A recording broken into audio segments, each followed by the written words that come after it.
Hi there, this is Dr. Evan Osar, developer of the Integrative Movement System and author of the Corrective Exercise Solutions to Common Hip and Shoulder Dysfunction.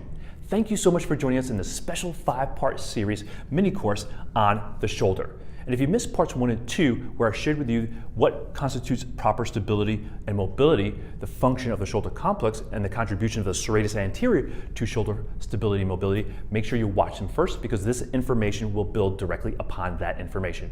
Thank you again for allowing us to share this information with you and also joining us for this 5-part mini-series. And my ultimate goal for you is after you watch this 5-part mini-series is that you truly understand what creates optimal stability and mobility or function of the shoulder complex. So that way you're educated and can in turn educate your clients as to what things that they're doing and or not doing that are contributing to chronic tightness, discomfort, and or the loss of function. Last time we talked about the serratus anterior, as I said. This time we're going to turn our attention to the rhomboids and mid-trapezius because they're synergists in developing shoulder stability as well. And it's also what helps create scapular stability. And then I'll share with you in the next video how we can integrate these muscles' function, rhomboids and mid-trapezius, into some corrective exercises to improve alignment and control of the shoulder complex. So what's the function of the rhomboids and mid-trapezius? Well, these muscles come off the spine, so the lower thoracic spine. The rhomboids come off the lower thoracic spine and upper thoracic spine. And the mid-trapezius comes off the spine right below the upper trapezius, somewhere around the upper to mid-thoracic region. And they both insert into the medial border of the scapula. Now, as synergists, they both work in pulling the scapula this direction, or medially. So if this is my right scapula, they'll both muscles will help me pull my scapula medially, or towards the midline of the body. Now, the rhomboids angle up this direction, so what they actually do is they will create and cause downward rotation of the scapula, where the mid-trapezius is more horizontal, has more horizontal fibers, so they're more just pure adductors of the scapula.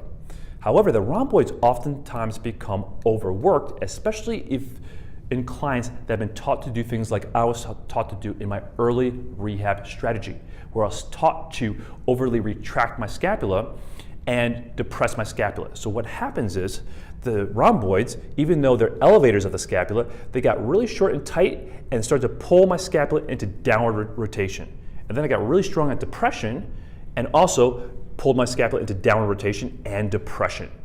So even though these muscles are synergists in adduction or pulling that scapula more close to the midline of the body, they can become over-dominant in individuals that have been taught to do a lot of scapular retraction type work, especially scapular retraction work where they're using a resistance band or squeezing their arms together like those patterns, those corrective exercise patterns, like the T pattern, where clients are lying down and squeezing their shoulder blades together, or they're using a resistance band, as I mentioned, and pulling the band open this direction. And that really creates dominance of these muscles in relationship to the muscle we talked about in the last video, the serratus anterior. The serratus anterior and upper and lower trapezius, their job is to upwardly rotate and posterior tilt. The rhomboids and mid-trap, they pull the scapula back towards the midline.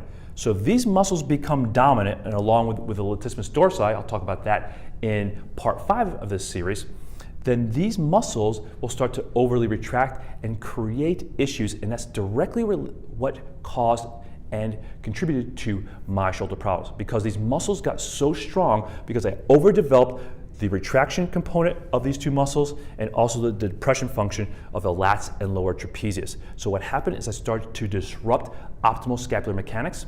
And what the scapula needs to do as your arm goes up overhead is it needs to upwardly rotate and posterior tilt and remain snug. However, if these muscles are becoming over-dominant, they'll drive the scapula more medially and inhibit overhead motion, and therefore you start getting impingement syndromes of your shoulder, the rotator cuff, as well as the subacromial bursa and the biceps tendon, and that's exactly what happened to me, to the point where I created tearing and also labral issues in the same time. And that's why it's so important not to overdevelop these muscles or teach your clients to overly rely on scapular retraction. And here's the most important point I want you to take home from this video, part 3 of the series. Most of our clients' issues with shoulder problems, chronic tightness, discomfort, and or the loss of performance, it's not because they're weak. I was taught I was weak, so I got very, very strong at retraction and depression. Most shoulder issues are not weakness issues, they're motor control issues. What that means, it's the way our clients are controlling the scapula. It's how they're aligning and controlling, that ultimately creates the loss of stability and therefore mobility. Our biggest role, our most important role when working with clients that have shoulder issues is to help them reestablish optimal and efficient alignment and control. Hence the reason we do the modified wall plank that I shared with you in part 2 of this series.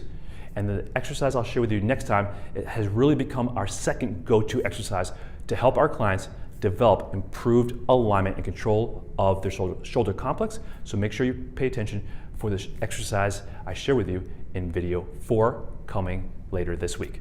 This is Dr. Evan Osar with the Institute for Integrative Health and Fitness Education, sharing with you the strategies that we use with our own patients and clients here in this clinic to help you develop your expertise and be that go-to specialist for your current clients and attract more individuals that need, want, and will pay you for your expertise. Thanks for watching. We'll catch you later this week, I should say. Make it a great day.